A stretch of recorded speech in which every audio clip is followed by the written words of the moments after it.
Iyan po. Salamat po, Brother Melvin. Happy Sabat po sa inyo pong lahat, mga kapatid. Yan, pasibol ang araw at ngayon ay tayo ay bagong gising, mag-aral ng salita ng Panginoon, bago pumunta sa church at pagkatapos ito, magpe-prepare na, no?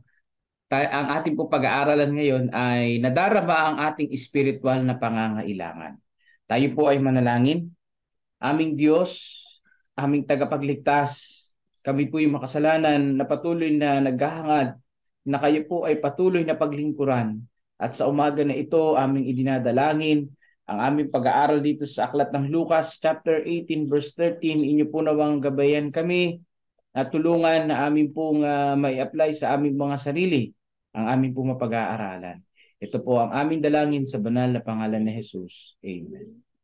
Ang sabi po dito sa Lucas 18:13, sabi po dito, subalit ang maniningil ng buwis na nakatayo sa malayo ay ayaw itingin man lamang ang kanyang mga mata sa langit, kundi dinadagukan ang kanyang dibdib na nagsasabi, Diyos, mahabag ka sa akin na isang makasalanan.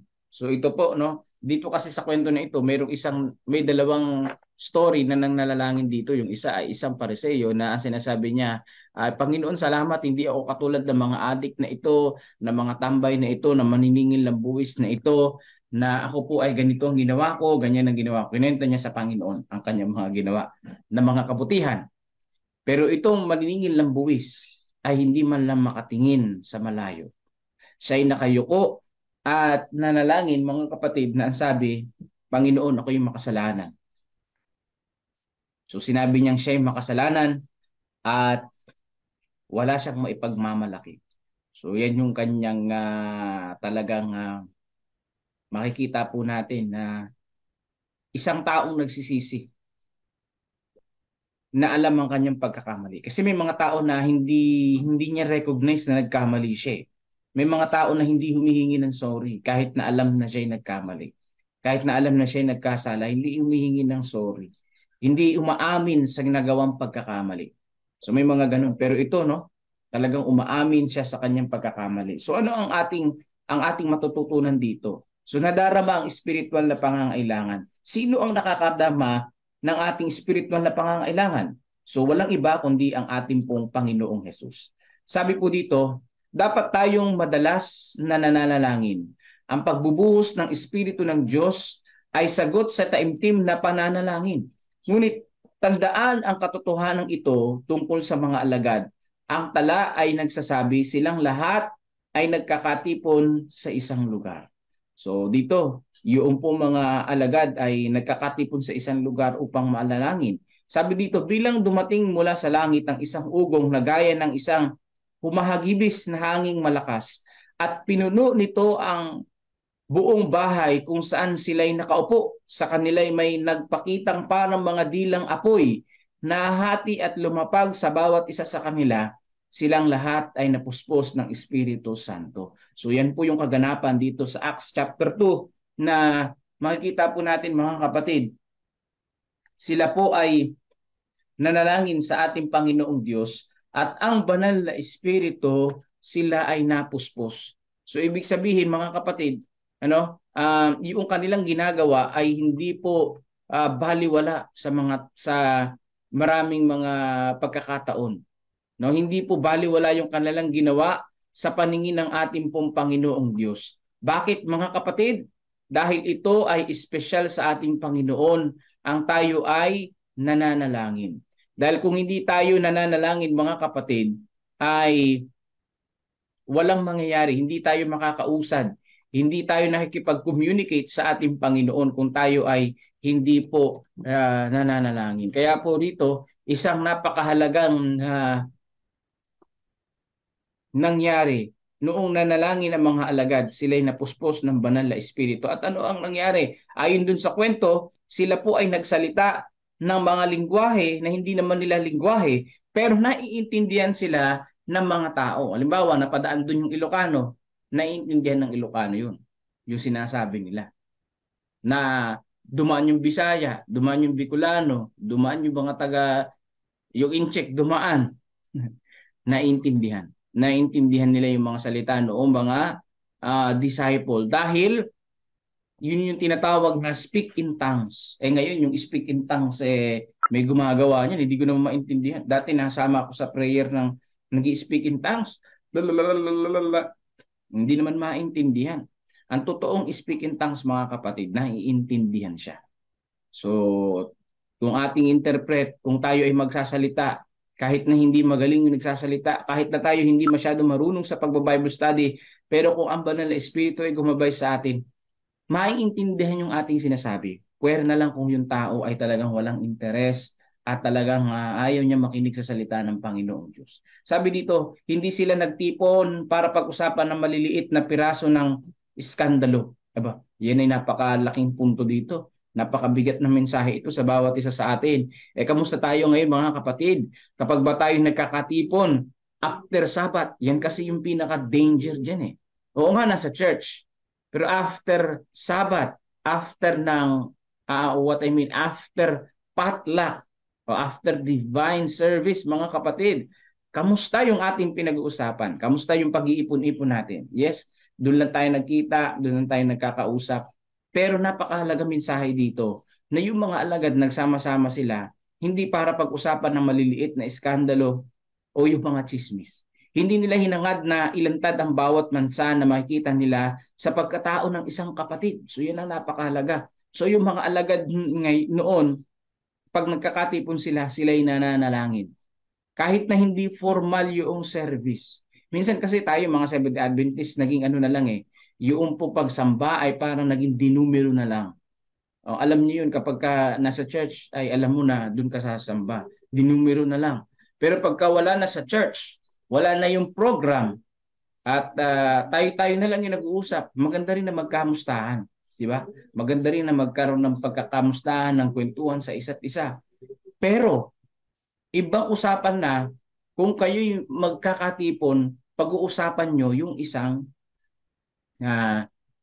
tao, di ba? Kaya diyan natisod si Mrs. ko doon sa doon sa Manila, nagturo siya, no? Nagkakatipon yung mga matatandang mga teacher, ang pinag-uusapan pala sila na bago. O siya mismo pinag-uusapan. Akala ng mga matatandang teacher na yun hindi niya alam. So kaya sabi mula noon ayaw niya na magturo sa ganung school. So yun, nakakalungkot doon. Bakit? Mga Adventist pa naman, mga mananampalataya. Ang pag-uusapan nyo, magkakatipon kayo, pag-uusapan nyo ibang tao. Dapat yung pag-uusapan ninyo ay ministry sana, kahit na informal setting. No? Nandun yung panalangin mo, kapatid. Napakahalaga nun. Kasi mahirap na yan ang pagkakaiba ng mga disciple noon sa mga disciple ngayon o sa mga kapatid ngayon. Yung mga disciple noon kapag nagkakatipon, ang pinag-uusapan nila tungkol sa mission, sa ministry. Pero ngayon ang pinag-uusapan ng mga mananampalataya after ng potluck. Kaya nga yung isang kapatid natisod yung kanyang asawa na hindi Adventist. Bakit? Ayaw nang sumama uli. Bakit? Bakit tayo mo na sumama? Kasi pagtapos nyo naman kumain sa Sabbath service, nagkukwentuhan naman lang kayo doon, nagchichisbisa lang naman na kayo doon. Ayoko na sumama. Oo nga naman, hindi na worship pagkatapos po ng potluck mga kapatid, worship pa rin yun. Yun ay Sabbath pa rin. Yun ay pangingilin pa rin. Mga kapatid, hindi pa lubog ang araw noon. Kaya yun dapat ang ating titignan. Sumamaya, Sabbath na naman, worship tayo. Ang akala natin ay napakaganda yung pag-worship natin ng divine service. Pero yun pala, after potluck, yun naman ang ginagawa natin. Chismis dito, chismis doon. So, hindi na nakausad yung ministry. Di ba? Hindi na nakausad yung pagbimisyon, mga kapatid. Hindi naging missional-minded yung mga tao. Naging chismis-minded. Kapag Sabat, ihintayin lang na matapos yung divine service. Kapag divine service nga, tulog pa Kapag divine service pa nga, nag-uusap na. Maingay na, hindi naman nakikinig sa sermon. After nun, chismis lang uli. All the way hanggang lumubog yung araw. Masabi lang na sumimba. Di ba? Pero yung sa puso at isip, na spiritual na pangangailangan, hindi napunan. Bakit? Dahil yun ang inatupag. Di ba? chismis all the way. Sabi dito, nadama nila ang kanilang spiritual na pangangailangan. Tayo ba nadadama ba natin ang spiritual na pangangailangan natin? Akala ba na satisfied na ba tayo sa spiritual na kalagayan natin ngayon? At sabi dito, at nagsumamo sa Panginoon para sa banal na ansyon, pundasyon, banal na pundasyon. Ayan na naintindihan ko diyan, para tulungan silang madaig ang kanilang mga kahinaan. Sabi diyan, no? At upang maging karapat-dapat sa gawain ng pagliligtas sa iba. Nananalangin sila ng may matinding kasigasigan nang maibuhos sa kanilang mga puso ang pag-ibig ni Kristo. So dito po mga kapatid ko ay binabanggit ng ating pong devotional na yung pong purpose ng kanilang panalangin ay para dahil nadarama nila yung spiritual na pangangailangan nila, sila'y nananalangin mga kapatid. Tayo ba nadarama natin yung spiritual natin pangangailangan? Nadarama ba natin yung ating sariling kahinaan? O nakikita natin na, ay, okay na ako, nagsimba na ako ng Sabbath School, maaga ako Sabbath School, nagsimba ako ng Divine Service, mamaya, magkwentuhan muna kami ni Kumare, okay naman kami magkamustahan, pero kamustahin din namin yung ibang buhay ng tao. Pagkatapos nun, mag-ieway. Pagkatapos nun, uwi na. Para bagang naging dinumero na lang yung pagiging Adventist. Mga kapatid, hindi ganun, mga kapatid ko, no? Kailangan, bukod sa nandun tayo sa church, magkaroon tayo ng quality worship sa ating Panginoon. Paano yung quality worship sa Panginoon? Yung madarama, yung spiritual na kahinaan, yung pong tulungan ang bawat sarili, madaig ang mga kahinaan natin, at tayo ay magkaroon ng pagkadama na maging karapat dapat tayo na gawin ang pagliligtas sa ibang mga tao. Maging karapat dapat tayo na maibahagi yung kaligtasan sa ibang mga tao. Sabi pa dito mga kapatid, ito ang malaking pangangailangan natin ngayon sa bawat iglesia ng ating bayan. Sabi dito sa 2 Corinthians 5:17, kung ang sino man ay na kay Kristo, siya'y bagong nilalang na. Ang mga lumang bagay ay lumipas na. Tingnan ninyo, ang lahat ay naging bago. So dito mga kapatid ko, ay sinasabi ng salita ng ating pong Panginoong Diyos na kinakailangan na ang mga na kay Kristo, mga bagong nilalang na. Kung dati ganito ang gawa mo, dapat ngayon ay bago na. Pero ang nangyari, mga na kay Kristo na nga, pero ganun pa rin yung ugali. Ganun pa rin yung buhay. So hindi yan ang totoong kay Kristo. Ang totoong kay Kristo na bago yung kanyang pag-uugali, na bago yung kanyang pananaw, na bago yung kanyang goal sa buhay, na ang goal sa buhay hindi lamang para kumita ng kumita, maghanap buhay, magpaganda, magpagwapo, magpayaman, kundi ang goal sa buhay, mag-ministry, ma-involve sa paglilingkod sa ating pong Panginoong Diyos. Sabi dito, nilinis ng pag-ibig ni Jesus mula sa kaluluwa ang hindi kanais-nais sa pagkatao. Pinatalsik lahat ng pagkamakasarili, tinanggal lahat ng inggit at masamang pananalita, at isang lubos na pagbabago ang nilikha sa puso. So yan ang pinaka-the best dyan. Yung pong lubos na pagbabago sa puso ay makita sa atin. At sabi dito, ang bunga ng Espiritu ay pag-ibig, kagalakan, kapayapaan, pagtitiyaga, kagandahang loob, kabutihan, katapatan, kaamuan, at pagpipigil sa sarili. Laban sa mga ito ay walang kautusan. Ang bunga ng katwiran ay tinatanim sa kapayapaan ng mga sumagawa ng kapayapaan. Dito ko laging hindi ko naintindihan lagi minsan ito Laban sa mga ito ay walang kautusan. Anong ibig sabihin ng walang kautusan? Kapag meron ka ng kaamuhan, kagandahang loob, kaamuan. So yung nakakarating sa akin dyan mga kapatid, hindi ka na kailangan utusan. Bakit? Ginagawa mo na o sinusunod mo na yung kalooban ng Panginoon, di ba? Parang ganito lang yan. Ikaw ay nagwawalis. Uutusan ka pa bang magwalis? Di ba? Ikaw ay nag-uurong na. Uutusan ka pa bang mag-urong? Ikaw ay naglalaba. Uutusan ka pa bang maglaba? Kasi ginagawa mo na, di ba? So kapag ka ikaw ay mayroong bunga ng banal na espiritu, hindi mo na kailangan ang ikaw ay utusan dahil sinusunod mo na yung utos ng Panginoon. Hindi ka pumapatay, utusan ka pa bang hindi pumatay? Hindi ka nga kumakain ng karumal-dumal ng baboy, utusan ka ba bang huwag kumain ng baboy? Ang dapat utusan na huwag kumain ng baboy, yung kumakain ng baboy, di ba? Ang dapat utusan na huwag pumatay, yung pumapatay. So ganyan po yan mga kapatid. Kaya sa mga Seventh-day Adventists, wala namang bawal na sa atin. Bakit? Dahil sinusunod na natin yung sinabi ng Panginoon, no? Hindi na sa atin bawal kumain ng aso dahil hindi naman natin kinakain yun ayon sa utos ng Panginoong Diyos. Yan ang thinking dyan mga kapatid ko. Ang maraming bawal ay doon sa mga hindi mananampalataya, doon sa mga hindi sumasamba sa Panginoon. Yung kumakain ng aso at kumakain ng baboy, doon bawal sa kanila yun. Kasi sila kumakain nun, di ba? Yung kumakain ng pusit, ng alimango, kinakain nila yun. Bawal sa kanila yun. Ay sinabi ng Panginoong Diyos. Sa atin hindi na yung bawal. Bakit? Hindi naman natin kinakain yun eh. Oh, di ba? Hindi mo naman kinakain yun. Yung balat ng puno ng kahoy, bawal mo bang kainin yun? Aba, hindi mo bawal kainin yun. Bakit? Hindi mo naman kinakain yun eh. So yan yung thinking dyan. So tayo mga kapatid, bawal ba tayong magchismisan? Oo. Kung nagkikipagchismisan ka at pinag-uusapan mo yung buhay ng may buhay na nasisira dahil sa iyo. Pero kung hindi ka naman naipagchismisan, hindi bawal sa'yo magpagchismisan. Bakit? Hindi ka naman nakikipagchismisan eh. Di ba? Bakit kapag babawalan? Di ba mga kapatid? So ganyan po yun mga kapatid ko. No? Hindi ka na kinakailangan utusan magsimba dahil nagsisimba ka naman. Hindi ka na kailangan utusan na magmisyon dahil nagmi-mission ka na. Yun ang pinaka-the best doon mga kapatid ko. At siyempre, yung mga nakadama ng spiritual na pangangailangan at na kay Kristo at nabago, ito na yung bunga ng banal na espiritu sa kanilang buhay.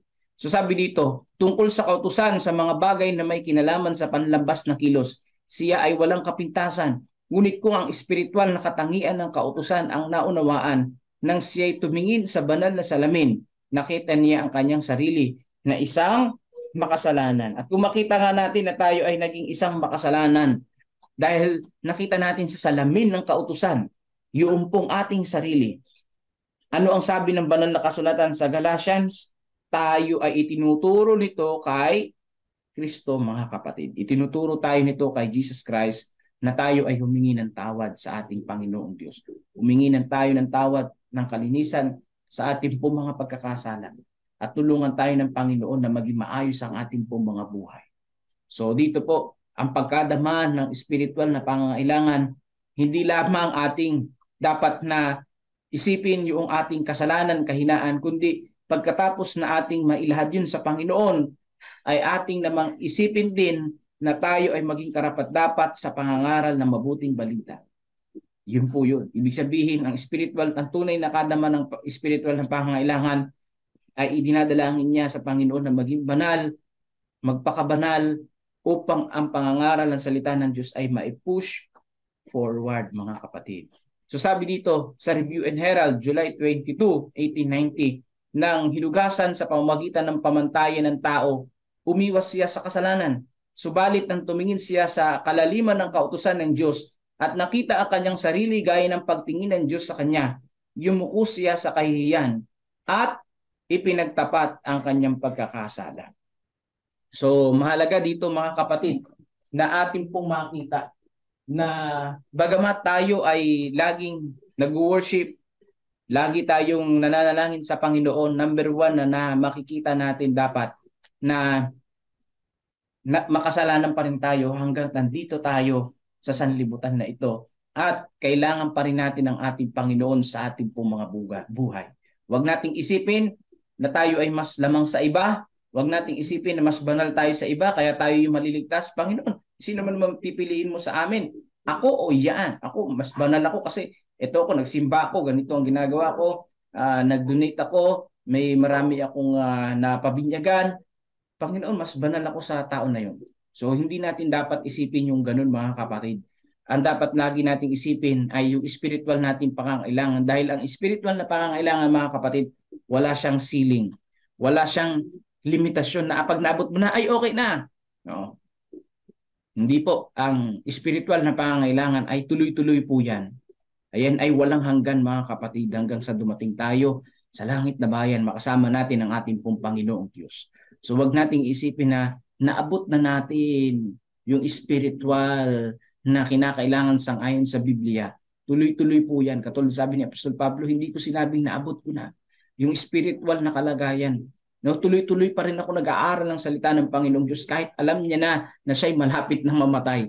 Kahit alam niya na isang linggo na lang bibitayin siya, nag-aaral pa rin siya ng salita ng Panginoon. Nagpapakabanal pa rin siya dahil ang pagpapakabanal mga kapatid ay hindi po lumalagpas sa langit. No? Hindi mo maaabot ang langit sa pagpapakabanal mo. Dahil tanging ang Panginoon lamang ang magpupuno ng ating kakulangan. Kaya kinakailangan huwag tayong maging kumpiyansa, huwag tayong mag-isip na, ay okay na ako, banal na ako, okay na ako, puno na ako. Di ba? Full charge na ako. Hindi yan katulad sa cellphone na full charge, okay na. Hindi po infinite yung pong pangangailangan ng spiritual na kalagayan mga kapatid. So tuloy-tuloy yan. Hindi po dapat tayo huminto. No? Hindi po dapat tayo tuminto. At ating pong dalangin na katulad ng sinasabi dito sa Lucas, na maging katulad tayo na maniningil ng buwis na ito, na hindi tayo magsasabi sa ating sarili, ay mas banal ako sa iba. Kundi nakita niya na mahabag po kayo sa akin, ako isang makasalanan. Hindi katulad ng isang Hudyo, Panginoon, buti na lang hindi ako katulad nito.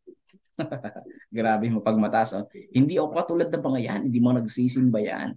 Mga makasalanan niya, mas mataas ako diyan. Panginoon, kita nyo naman. Hindi ganoon ang dapat nating reaksyon sa harapan ng Panginoon. Kundi, ano man ang kalagayan natin, ano man ang nagawa natin, tayo ay patuloy pa rin magpakumbaba at humingi ng tawad sa ating mga kasalanan.